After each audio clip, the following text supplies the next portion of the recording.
Hello, Ong Ong, Kam Agala Asang Dominic Harris Aku.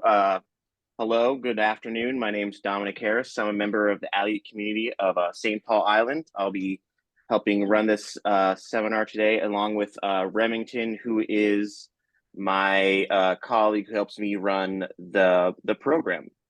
So let me get started here.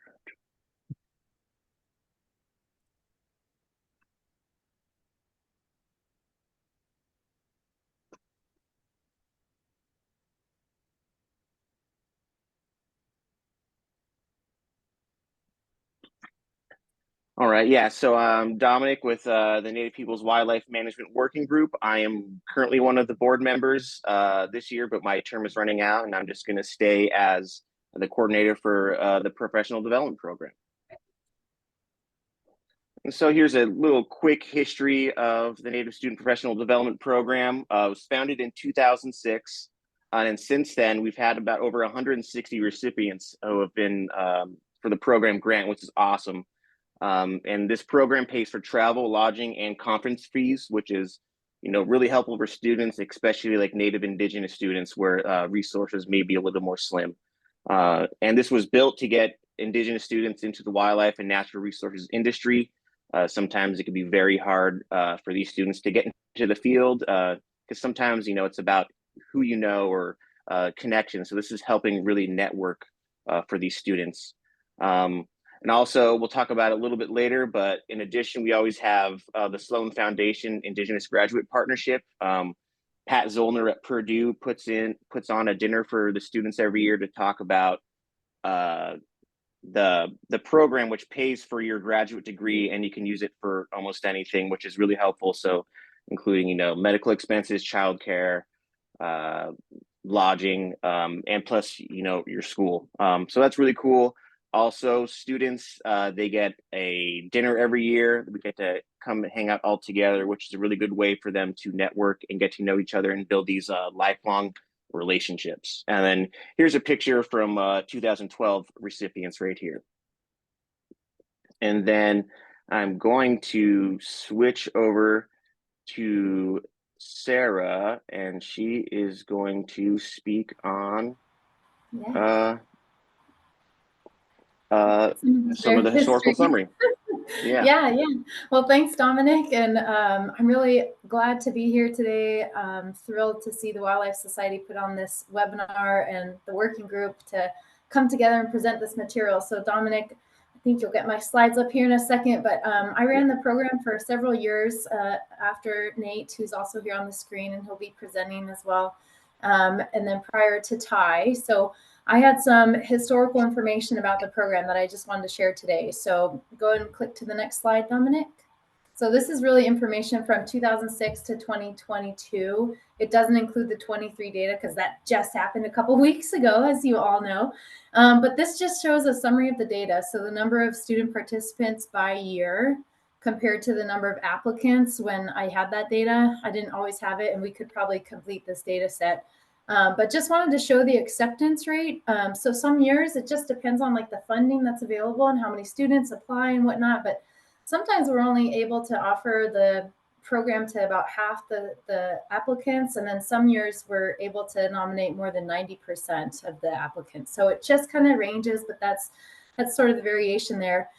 Some of the lower years, we only had 4 students. I think our highest year was 18 students that we awarded there in 2012. And again, these numbers don't reflect the 23 data. So Dominic's number of over 160, I think, is more correct. But what we had before is about 152 total students. And I just kind of went down the list, and these numbers here on the bottom right-hand column are just sort of my best guess. But I really think about half of the students have gone on for a master's degree program.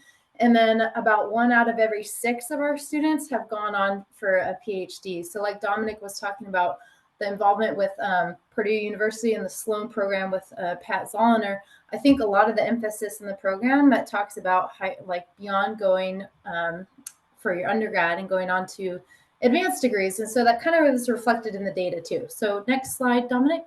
I think I've only got like 3 or 4. I just wanted to feature this. It is again sort of outdated, but Heather Stricker, one of our past uh, board members of our working group, created this, and it just shows sort of a density map with where students were coming from. And again, I think this is just showing from 2006 to 2012. So a lot of the Western tribes, and then of course Alaska, Native Hawaiians, as well as our First Nations too. Okay, next slide. This one goes into a little bit more detail on the tribal affiliations of students who've been awarded through the program. I did my best to sort of cluster this. So you'll see sort of that table on the left is just ranking those tribes that have been represented in the program over time. Again, this was sort of my first initial effort looking at this, but it does sort of show that we've got, some tribes that are pretty well represented through the years in this program. And then the full suite of tribes that have been represented are off to the right. So sorry, that's sort of small there, but next slide. I think I just have one more final thing, just some, comments, organizing this program. It does take a lot of time and energy, as Dominic probably knows now, as well as Remington and Nate and Ty here. It's a lot of time and energy involved, as well as support financially to make this program successful. The level of mentorship involved, it's really the full-time job of us as coordinating it. And it's really important, but it helps with that development. I really feel like the students who participate build these sort of lifetime friendships through the cohort model that we've developed, and it shows throughout their career too. But I will say that I think in the future, moving forward, we need to think about what are some of those tribes that haven't been represented yet in the program, or where are some of those gaps in recruitment where we're maybe not just necessarily seeing the numbers, or the message isn't getting out there where students know that they can even apply to this. So I think that's always something that I'm making sure that it's well represented, right? And that's hard to do for a pretty diverse set of tribal nations. But last slide, I think I just have one sort of final picture there, but I'll just end by saying, looking down that list of the students who have participated, we have several who've now gone on to be professors at large institutions. We have folks who are now running their own tribal wildlife departments for their own nations. We have published authors. We have a lot of outstanding scholars who have participated. So with that, Dominic, I'll pass it back to you, and happy to participate and answer questions towards the end if we have time.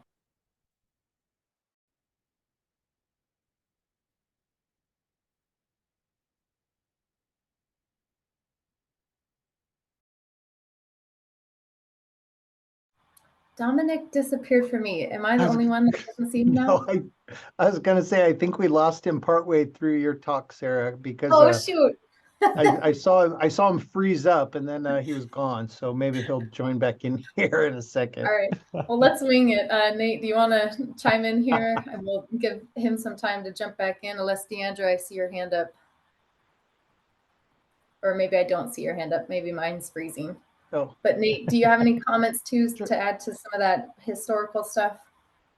I mean, just a couple things. I mean, you guys did a much better job than I did of summarizing all this stuff, but it was great, Sarah. Thanks for showing that map. I just spent about an hour this morning looking for that exact map, and I could not find it to save my life.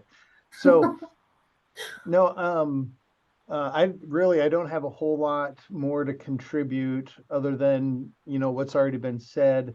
But a couple things that I would like to point out to folks, and maybe it's not the most appropriate time, but I did want to point out that we have a couple things that we've did just over the course of time that might be interesting to folks. For example, in 2013, and I think we did it for 2 or 3 years, we asked this, let me back up a little bit. Sarah, I have some of those numbers, particularly in those early years that you didn't have. So I'd be happy to share those with you. But in 2013, as some folks remember, well, prior to 2013, one of our biggest proponents within the Wildlife Society proper was Dr. Michael Hutchins. Unfortunately, for some of the younger folks here, they might not remember Michael. He passed away quite a few years back, but he was a a huge supporter of this program, probably one of the biggest supporters, other than maybe Rick Wadley, who was one of the original kind of founders of the program. But Dr. Hutchins provided phenomenal support for the program, not always in a financial way, but certainly in a personal and professional manner. He really kind of drove some of this stuff, such as like, we have the students meet with council every year. He was one of the gentlemen that really pushed that. He really encouraged us to build a relationship with the Native American Fish and Wildlife Society, which at the time wasn't really high up on either TWS's or Native American Fish and Wildlife Services priorities, but he really was a champion for that, and as well as this program. But in 2013, we were really struggling for funding. There was a lot of federal funding going just down the tubes. We didn't have that good of a budget for the working group, and certainly not for the professional development program. So we did bypass 2013. We didn't have a program that year.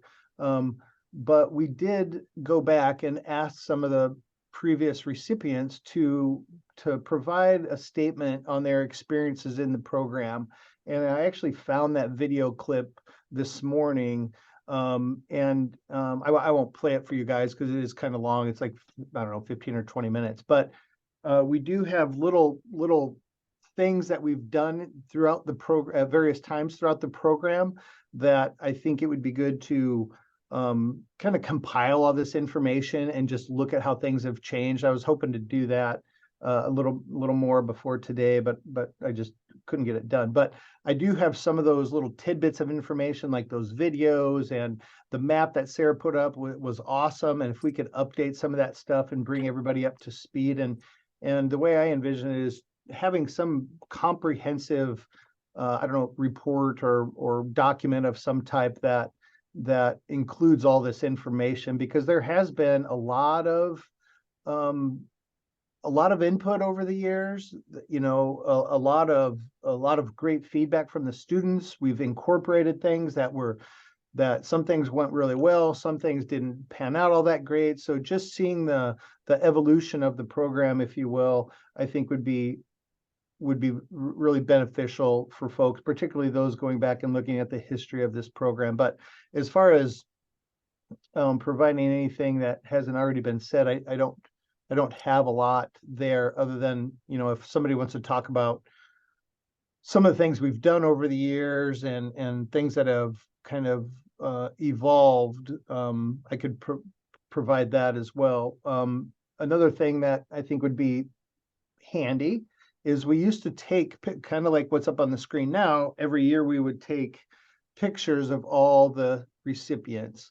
I thought that was great. I think we have them for most every year. I don't know if that's something that still occurs, but I think we have them at least for like the first 10 years-ish of the program, if not longer. But other than that, yeah, I don't have a whole lot more, but I'd be happy. Oh yeah, awesome. I'd be happy to answer any questions, particularly about earlier in the stages of the program. I was kind of pretty heavily involved from the initiation of the program in 2006. Actually, we discussed the program in 2005 at the TWS meeting in Madison, Wisconsin.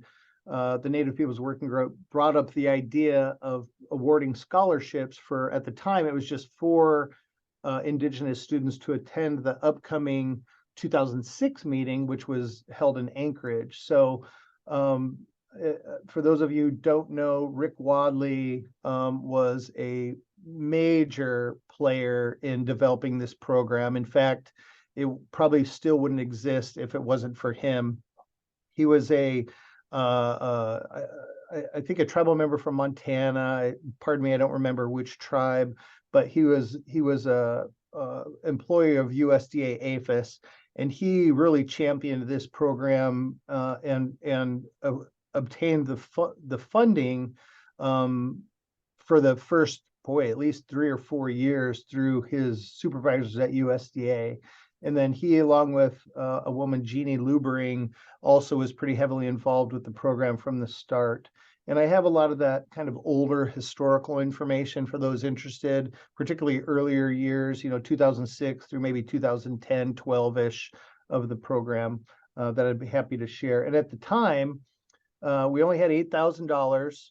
Oh, yeah, cool. Sarah just put up the Vimeo that I mentioned earlier for those who want to watch that. For earlier in the program, we just offered the very first year, we offered 4 scholarships. We had $8,000 from USDA. We gave each student, I think it was only like $1,500, which for those of you who have ever been to Alaska or are from Alaska, you know that $1,500 doesn't go a long ways. So we really got creative and were able to get 4 students at the time, one of which was Sifa. She was one of the first recipients of the program. So that's pretty awesome to see how she's still involved and still a heavy player in what we do. So with that, that's all I got, but I can answer any questions folks might have. Thank you.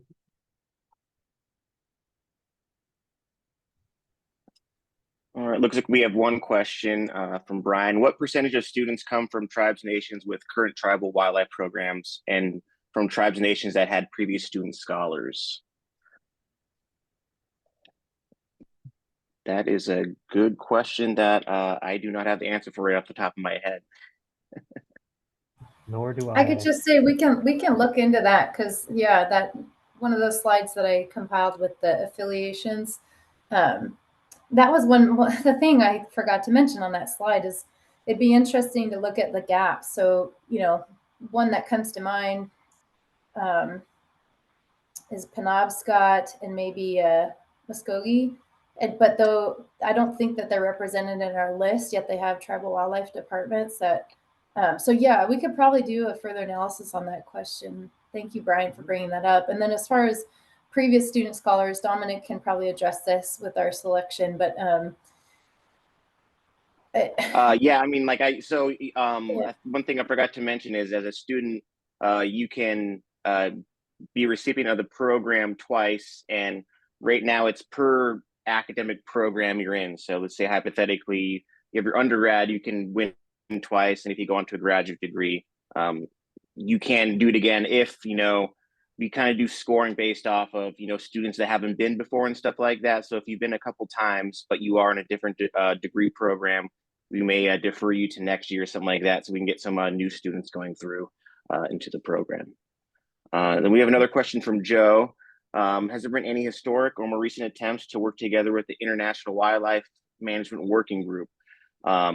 We haven't. That'd be nice. We're always trying to collaborate with other working groups, so we can just get these students exposed to more stuff. I know this year we kind of made it mandatory for them to go to like the student development working group or early career professional working group, so they can meet fellow students or early career professionals that they can kind of create an extended cohort beyond the professional development program. All right, and then next slide. So this is the program today. This is a picture from this year here in Louisville for most of our recipients. This year we got 32 applications, and based off of the table and stuff that Sarah has made, I think it's the most we've ever gotten. We had able to fund 15 students, and we had students from all over the US and Canada. We had a good proportion of students from Canada either applying or get accepted, which is something that we want to bring forth more. And I know Remington, since he's in Edmonton, he's going to really help out with that. So we're really excited to get students all over from North America to be part of the program. And this year we also had a book stipend. Bob Newman, board member for the working group, was able to talk to Ed Arnett, and we were able to all get copies of Sarah's new book of Wildlife Stewardship on Tribal Lands for all the students. So that was really exciting. So hopefully that's something we want to continue into the future. I know prior years we've had like a book stipend of $200 that you can get anything from John Hopkins, but I think it would be nice to going forward, and I think maybe Sarah and Remy can talk about this later on about how we can maybe use this book for a potential year-long program. So we'll hand it over to Remington right now. Perfect. Thanks, Dom. So Tansei, my name is Remington Bracher. I'm from Muscoda First Nation or Muscoda Cree Nation in Saskatchewan. Yeah, so I was a past recipient, just like Dom. Spokane was my first big TWS conference that was in person. I was also a recipient during the online conference, but Spokane was definitely an eye-opening experience and honestly kind of set the standard of what I expect from TWS. So when it comes to conferences and working with Indigenous groups.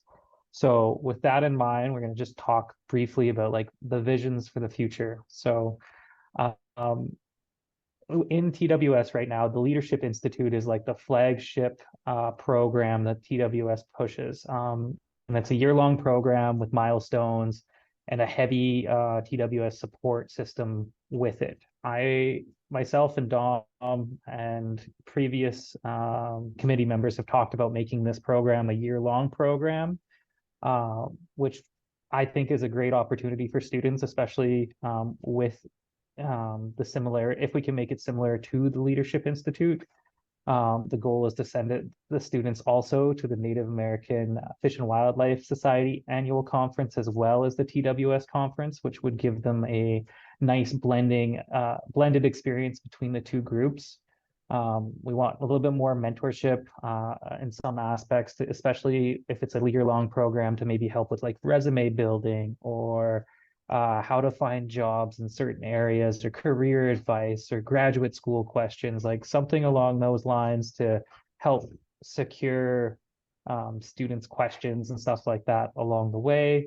And also integrate like an internship or fellowship into the program. Myself being Canadian, I know the US does a lot of the legwork for this program. If we're going to offer a internship for the US, I'd also like to push my colleagues at the Canadian Wildlife Service and the Environment and Climate Change Canada to offer the same for Canadian students. That way, that's equal opportunities for each student, regardless of where you're from. And I'm currently in talks with my boss about this. But yeah, next slide, Dom.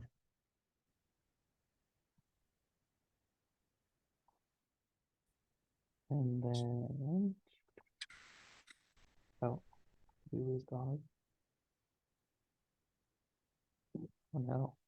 Okay, well, I know I the think he's next part frozen is again. Yeah, I think so too. So I'm just going to talk off the cuff a little bit here. So the next slide is about funding. Uh, it's obviously the most critical and limiting part of the program.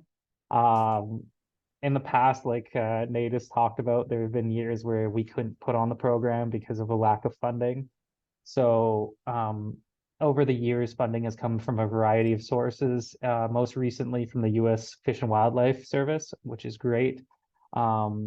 But this next year, we're unsure where our funding source is going to come from. So if anybody has any kind of funding opportunities, let us know. I'm working on my end in Canada here to get more funding from the Canadian side. That way, my rationale for that is if they fund X amount of students, then I will take X amount of Canadian students for it. That way we have a nice blend of students from Canada, the US.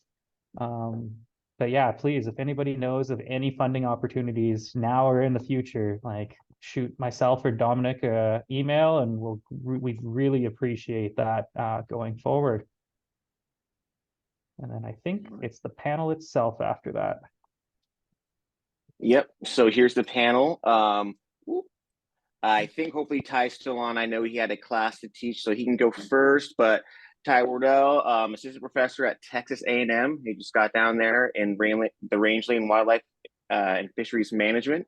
Then we have Sarah Hoagland, which I believe you are the tribal liaison for the Rocky Mountain Research Station and the Missoula Fire Sciences Laboratory. I got that one right. Deandra is a PhD candidate at University of Arizona. And Nate is an area biologist with Alaska Fish and Game on Kodiak. And so if you all want to just talk about your experiences, then maybe we can answer some questions from the audience as well. Yeah, I'll go first. I only have about 5 minutes because I do have to go teach a class. Great job, Dom and Remington. I think you guys are set to take this and even higher than it has been. I took over for Sarah in I think 2018, and I ran the program for about 4 years. We had very good engagement. Dom and Remington were part of a cohort where I was the manager at that point.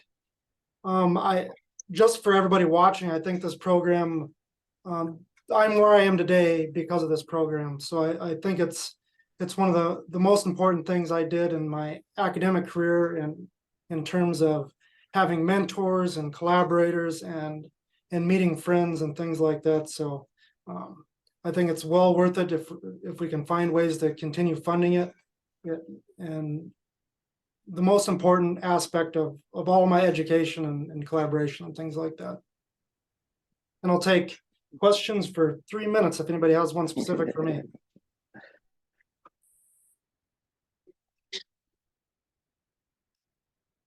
Well, maybe I'll ask you a question, Ty, before you have to go. But since you're at a university, you know, a lot of our funders in the past have either been federal agencies or the Wildlife Society in general, or actually tribal nations have supported the program too. So, but do you think there's a way for any universities to maybe add to the pot, just as far as resources or support, or maybe even just that mentorship piece that you're talking about? Definitely. And I don't know if you knew this, but last year when I first got to Texas A&M, I kind of put some pressure on my department. They actually donated $1,000 to the program. So I think if we're active in these universities and go present our case, I think there's funds available.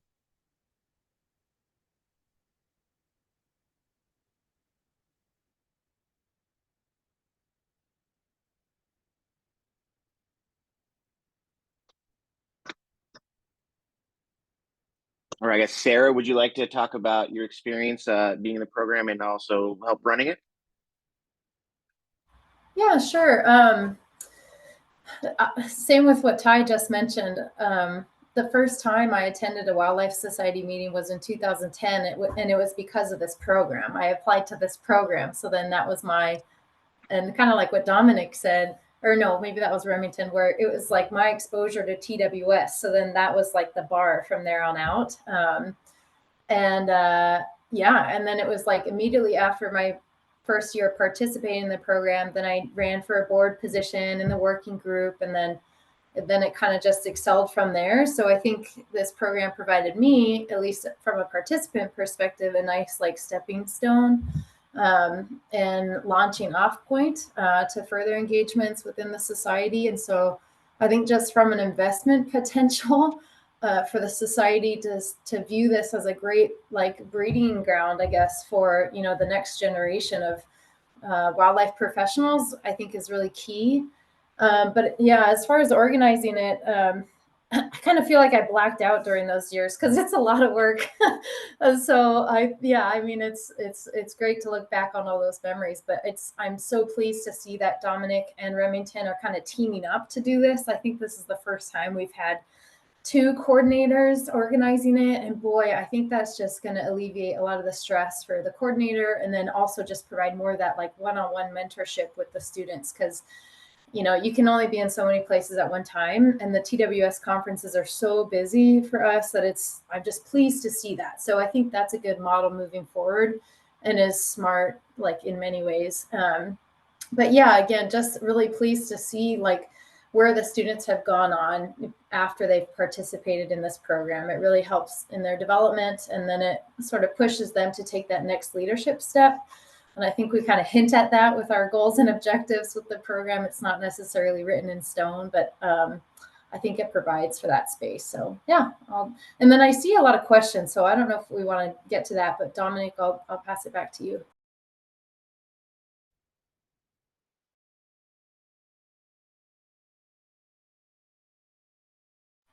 Am I the problem? Because I feel like every time I hand it back to him, he freezes. Or maybe it's me frozen?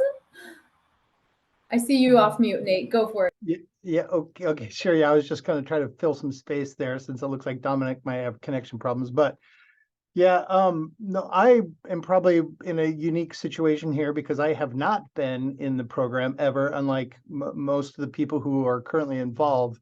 But I have had the unique perspective of kind of being there from the start and seeing the evolution of the program from when it was just you know, a small group of people trying to well, first recognizing the problem of getting Indigenous students more involved in natural resource management on a bigger level, at least in my mind, and more involved with the Wildlife Society and in dealing with some of the issues that the society does. So, you know, I am just extremely thrilled to see the program where it's came since its, you know, infancy stages back in 2006.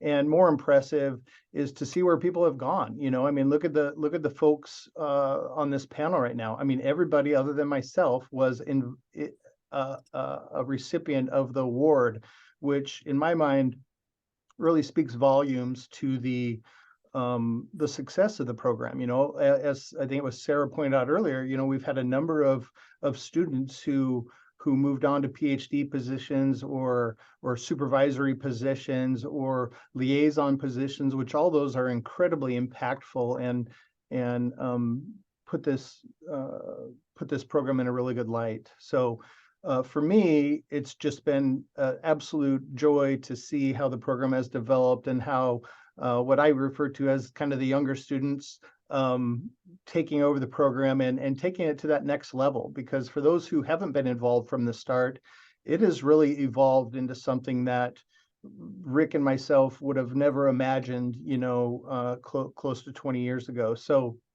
it's really great to see, and I can't extend my appreciation enough to the younger folks who have taken on this challenge. And I wholeheartedly agree with Sarah as well that having two people like Dominic and Remington who can carry this on is almost essential. You know, it keeps growing. We're getting more interest. We're getting more involvement from outside entities, and just having two people to help kind of control everything, I think is going to be something that it's going to be a must in the future. So thank you for to you guys for all your hard effort and work.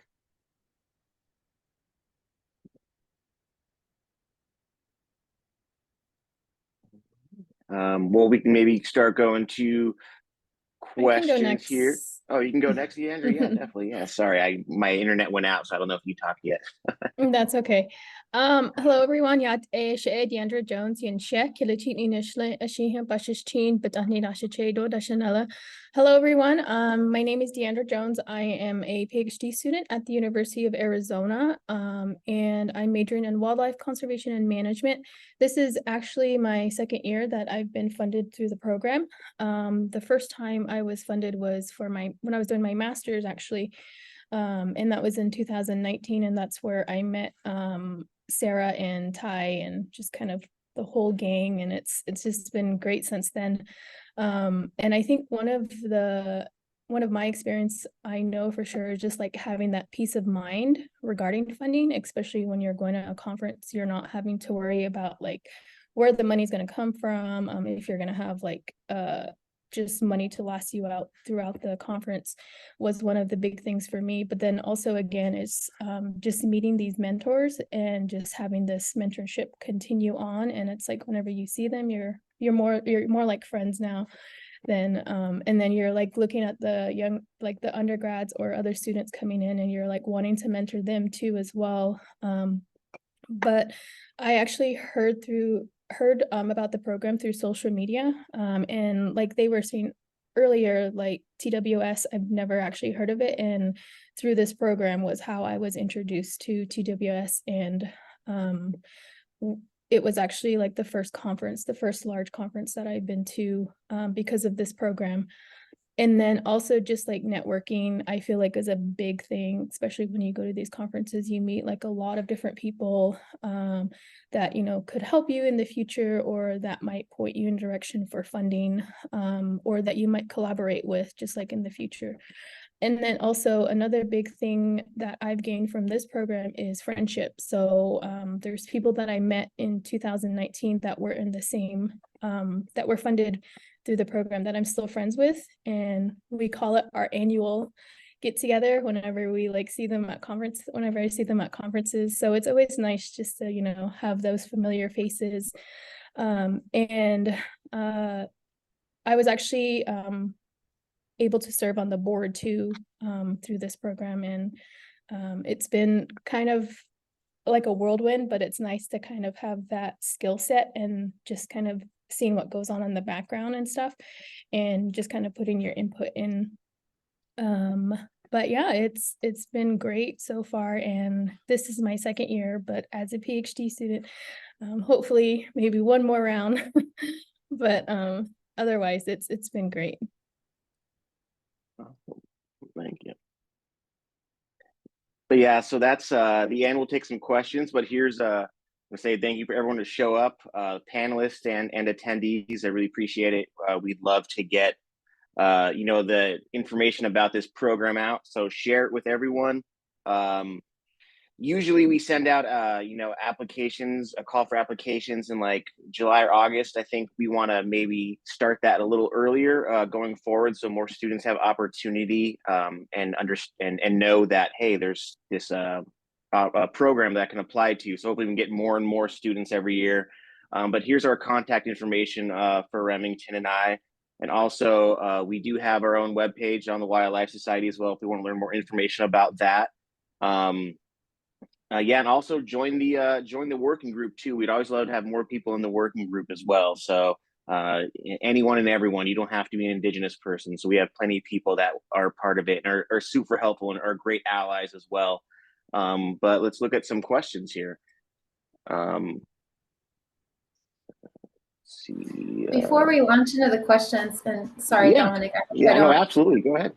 Now force you to go into a freeze mode after I've spoken, but I was gonna say, like, I think everybody in TWS can contribute to this program, whether that's like serving as even mentors. So for every cohort that we have, we also have a certain number of mentors that are kind of assigned to help with students and things like that, and just be there for folks, because oftentimes this is like their first like even some of our participants mentioned, it's their first time attending a large conference, or even for some, like it was their first time leaving the state for the first time. And so having those mentors is really key. So, anyone in TWS that if you feel, confident in that could be a place where you could support the program. Even just helping with recruitment, so sending out those flyers to students, or any of your local tribes, or any of the Native communities that you might be in contact with, so you can like recruit from that angle. And then like the funding piece, that's a huge, we need help there for sure. But yeah, and then just encouraging students to continue on in their career. So I think no matter where you are in the society, like there's a place for you to lend a hand. And then I was going to say something else, but now I forgot. So Dominic, did I make you freeze? Are you still there? No, not at all. I was looking at the question. I think most of our questions have been answered already. Cool. I see Ben talking about there's no tribal members in any wildlife programs. I don't know if you mean like a program like this or school or something like that, but that's something we would definitely love to help facilitate. Or if people have any questions, we can kind of mentor. Like, for example, the Sloan program. It's not just at Purdue. There's many universities, I think like 5 or 6 universities that you can get funded to. University of Arizona is one. I think University of Montana is another, or Montana State, and University of Alaska Fairbanks. So there's a lot of options for students, Native students that want to go into grad school that can help get paid. So you're not stuck to just one university. And then Pat really does a good job every year talking about, not necessarily a Sloan program, but if you want to go into grad school at all. And so that's a lot of questions to be answered and stuff like that. And he does a good job of helping you figure that out. But like kind of everyone else has said as well too, I wouldn't be where I'm at today without this program. I just graduated with my master's in June, and next week I'm starting with the Fish and Wildlife Service. So, and I wouldn't be here without this program and all the help and mentors and, DeAndre said, friends and, relationships that you make for a lifetime. And I think it's going to really help, I think, Native students get into, natural resources and wildlife management, which I think is, sorely lacking sometimes. So that representation is really good. So, yeah, I don't know if there's any other questions. It looks like they've all been answered. Dominic, I remembered what I was going to mention. Oh yeah, definitely. Yeah. And it's more like we can just open this up for dialogue, but to talk a little bit more in depth on like if we did want to establish this to more of a year-long program and kind of modeling off of the Leadership Institute, because right now it is really just that 1 week where it's just like hardcore intense program 1 week at TWS. And there is some like, meetings before that where people are just kind of getting to know each other, but that's all virtual. But yeah, if we did want to expand this to a year-long thing and knowing how the Leadership Institute is ran, and relating back to the book that we just put out that all the students will get, maybe there's like content or like resources that you can share throughout that year-long program, or like scholarship help or opportunities. So like maybe just little additional development activities like that, or targeted mentoring. So I don't know, I guess I'm curious to know what Remington or anyone thinks on like how you would build out this program to be sort of that year-long thing. And I'll just put a caveat that I'm really sensitive to adding more work to people's plate, especially Native students who probably are quite burdened with a lot already in their degree programs. So I'm cognizant of that. So it's like, what do we do that balances, like, you don't want to, overwork folks or anything like that, but what are some additive things that we could add to the, or, put into the program to make it a year long? Yeah, definitely. Yeah, I definitely agree. Sometimes the workload can be really intense. So, and I think, yeah, maybe, yeah, just some it's something we can discuss. And another thing I think about too is if it's year long, be aware of certain, student schedules. Sometimes they have to go home and, do family and certain activities that are important to their community. So you want to be very aware of that. I've met a lot of students before that couldn't take an internship or a fellowship because, they wanted to be home or they had to be home at a certain time of the year. And so they were unable to get that fellowship. That's something to be aware of. I think sometimes non-Indigenous people may not recognize. So I think that's something that we could talk about for sure. Yeah. And, I don't know exactly what this year-long program looks like. This is something that was tossed out last year and we talked about it briefly, but I would really like to sit down with a committee of people to talk about what this actually looks like. Because you're right, like I don't want to add to the plate of more of Indigenous students to have to, just make their whole academic career more stressful when it's already stressful enough. But like, what can we do to help support them? What is something that's a skill that you wish you had in grad school or in your undergrad that you didn't have that the program could offer? If that's like resume review or like the scholarship application, like that's a great idea. And like have a bank of scholarships that we all know that we can have apply to. But I am definitely looking for people to give me some input on this because obviously this is a big concept and I would love to get more input on what people think that should look like.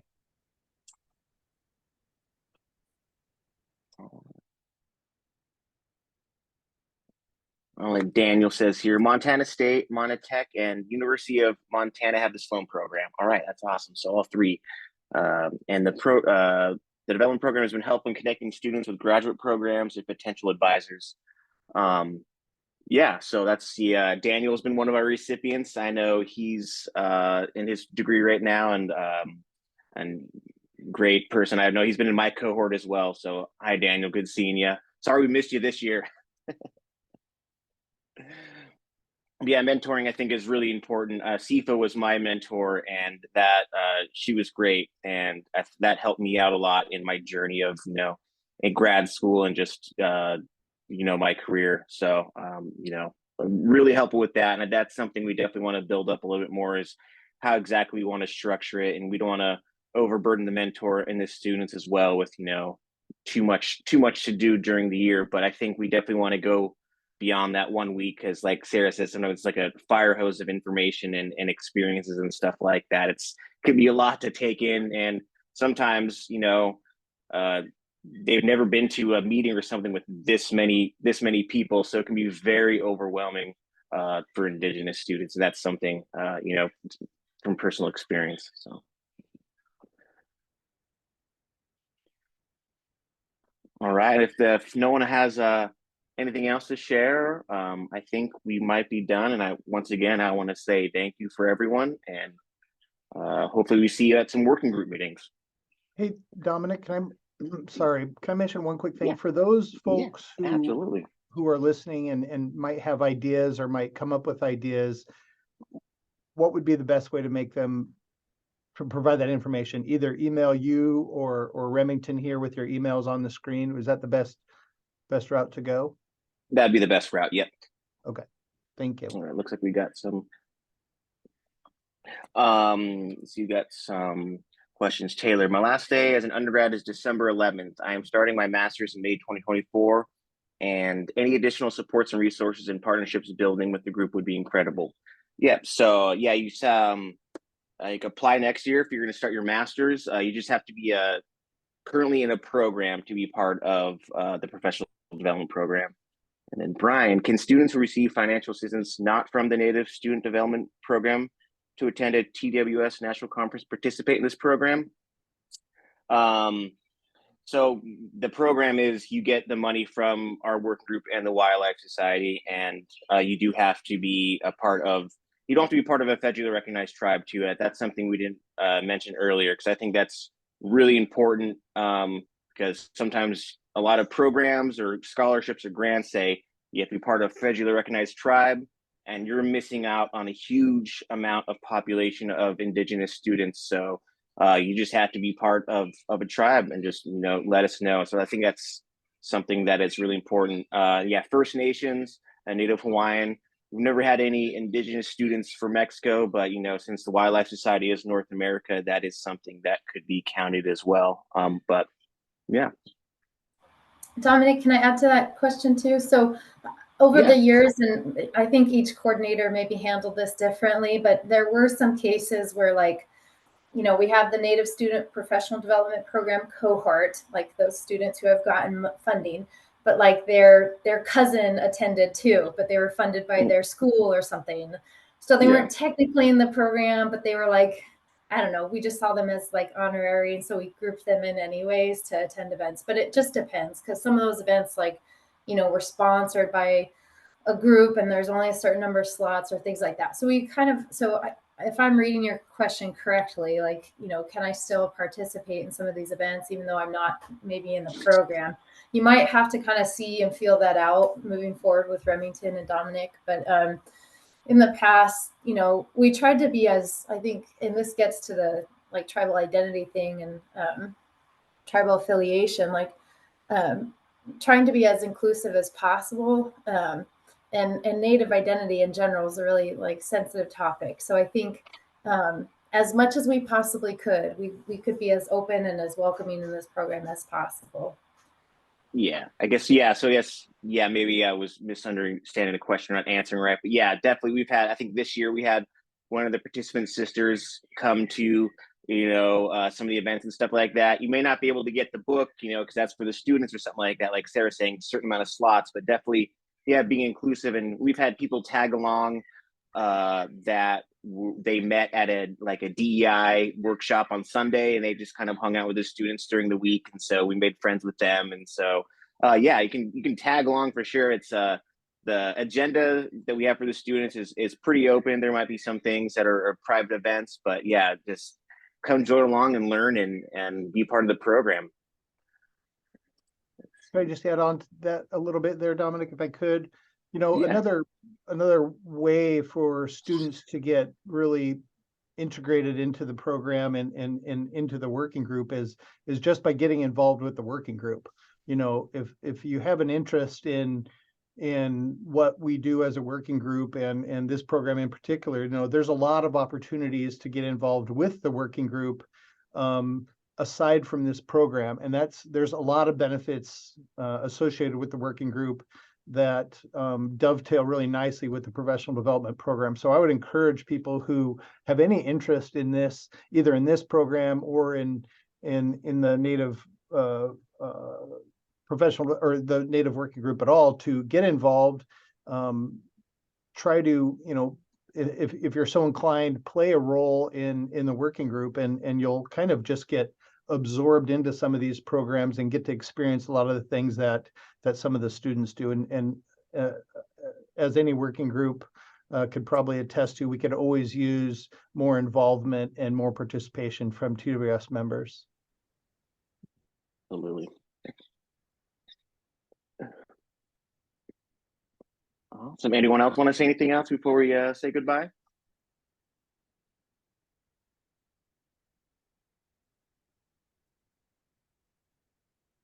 Maybe just a thank you for the questions and the chat and comments and stuff. And thanks to Dominic and to Remington for putting this together, and Deandra and Nate for being on the panel and speaking up. And I know Ty isn't here, but just wanted to share my appreciation to him too. And I'll just end with one final idea, just so maybe we can start to normalize this, because in the past we did do one survey of the participants where we kind of asked some of those questions on, you know, benefits of the program and things like this. And so we might be due for a next round. And I know not everybody loves surveys, but it might be a good time, especially if we are starting to consider expanding this program. But yeah, so just to think in the future about possibly putting together a survey for folks to answer. But thanks again for everybody's engagement. Yeah, thank you again for everybody. And yeah, don't reach out to me and Rem if you have any questions or ideas and stuff like that. And I know about quarterly, or no, but twice a year we have our like working group meeting as a whole. We have one like around the summer, and then we have one at the conference. So those are always good places to talk and ideas and stuff like that as well. But I will say thank you very much, and everyone have a wonderful week. Thanks, Bye. Dom and Remington. Thank you. See ya. Thank you. Yeah. Bye.